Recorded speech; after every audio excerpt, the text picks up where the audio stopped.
Hello, fellow Star Wars fans. My name is Starrapter, and as always, I'm so happy to talk to you guys about some new Star Wars. Today, we have two Star Wars comics, both from Marvel, to talk about. The first one we'll talk about is the conclusion to the 5-issue miniseries of Obi-Wan, written, of course, by Christopher Cantwell, with artwork by Adriana Mello. This one is called Ben, and we are in the timeline right before A New Hope.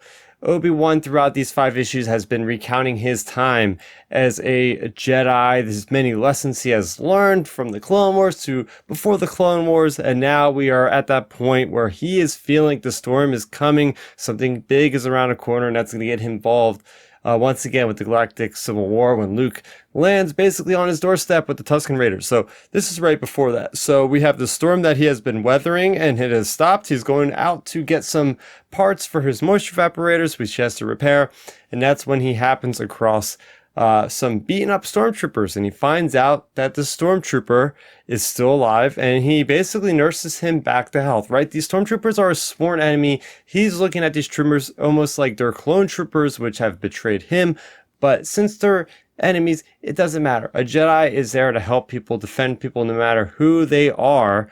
And well, basically, long story short, that stormtrooper doesn't really appreciate him, even holds his own lightsaber up against him, but actually gets away with it and does come away knowing that Ben is somebody that's going to probably inspire him later on in life. And at the end of this, Obi-Wan is just, content with where he is. He's content. I think he realizes like his life is about to maybe end pretty soon.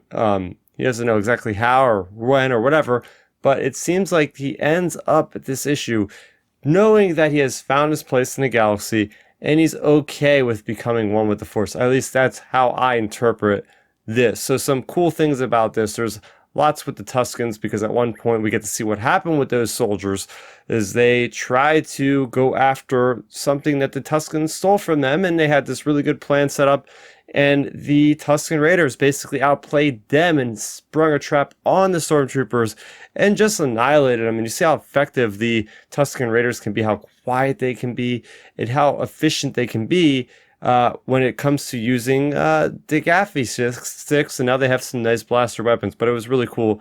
One of the panels showing single file line. Really nice stuff there. The artwork looked great. Seeing that image of Sir Alec Guinness, I mean, man, oh man, Adriana Mello killed it with this artwork.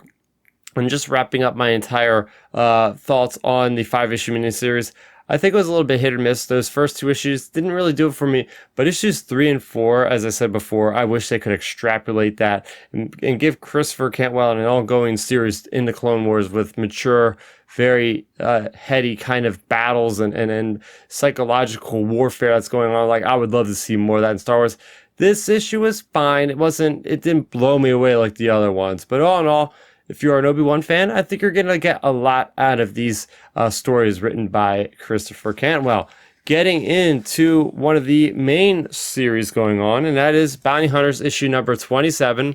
This one is called Havoc at the Accretion Disco Part 1. Fun fact, it seems like the Bounty Hunters series are the only comics that are getting like Part 1, Part 2, Part 3, because Star Wars, Darth Vader, Dr. Aphra, they have like a different title every week. I just thought that was interesting. This is, of course, written by Ethan Sachs with artwork by the great Paolo Villanelli. I love this creative team. They just pull it out every time. This is awesome bounty hunter action, what you would expect. So the bounty hunters are starting a new storyline. They need cash. They go to the Pikes. Pikes give them a bodyguard mission to basically, they're having a celebration to Pikes. It's like, okay, we just had a victory over our enemies. We want to make sure we're protected from the enemies at our party, our nice big fancy party that's, orbiting a freaking black hole. So, yeah, all the money you want, just throw it at this. That's how the Pikes are. So we have, Losha, we have Tonga, we have Boss, we have 4LM, we have Tasu Leech, we have Zuckuss, we have that whole crew just doing their thing. And this issue really does shed a lot of light on the character of Tasu Leech, because as we see, they are just doing their thing. Everybody's just like, yeah, we're having a good time, we're at this party, but we're also keeping an eye on things. It happens that Tasu Leech's own people, the Nar Kanji, have had problems with the Pikes, and Pikes have put them down and down and down. And as we know, Tasu Leech is a member of that planet. and he'll later be a member of Kanja Club, as we all know.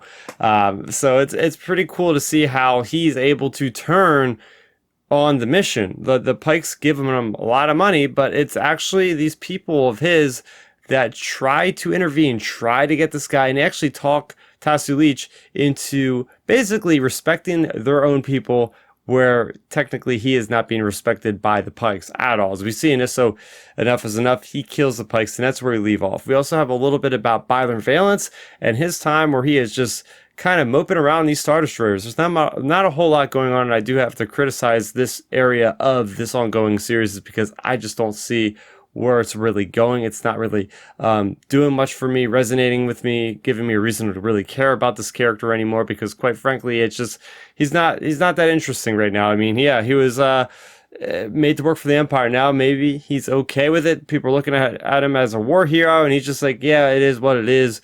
And now these chicks are hitting on him, trying to buy him drinks, and they are buying him drinks, and he ends up basically hooking up with his commanding lieutenant officer or whatever. And that's really where the story goes. There's not really a lot of stuff that's deeper going on with the story. I don't know why it really exists in the story, if I'm being honest. So that's something I had a little bit of an issue there. But I mean, of course, the action, the way it flows, just in this very brightly lit location with just the music going, the lettering of the kachum and the kabooms and all that kind of stuff is awesome. Seeing a real emotional connection of Losha dealing with the death of her Nexu to Jennifer Vakor, and seeing her regret and seeing her sympathy and how she is dealing with that pain of having that done.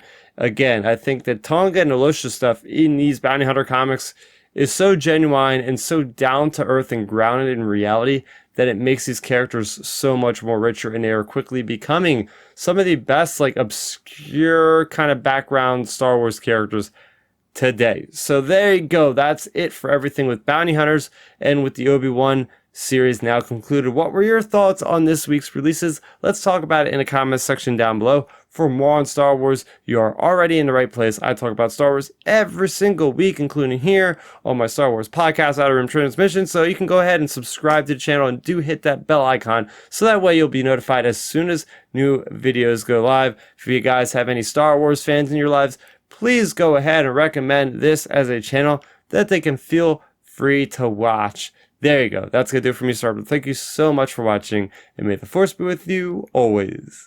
Thanks for checking out the video. Please hit that thumbs up symbol. It helps me know that I'm making content that you guys enjoy. And if you enjoyed this video, I also include 2 videos down below you guys should check out. And please consider subscribing to this channel. It helps support me, and it notifies you guys of when I get new videos up on the channel. You can also contact me on Twitter, Facebook, and Instagram at Starrapter.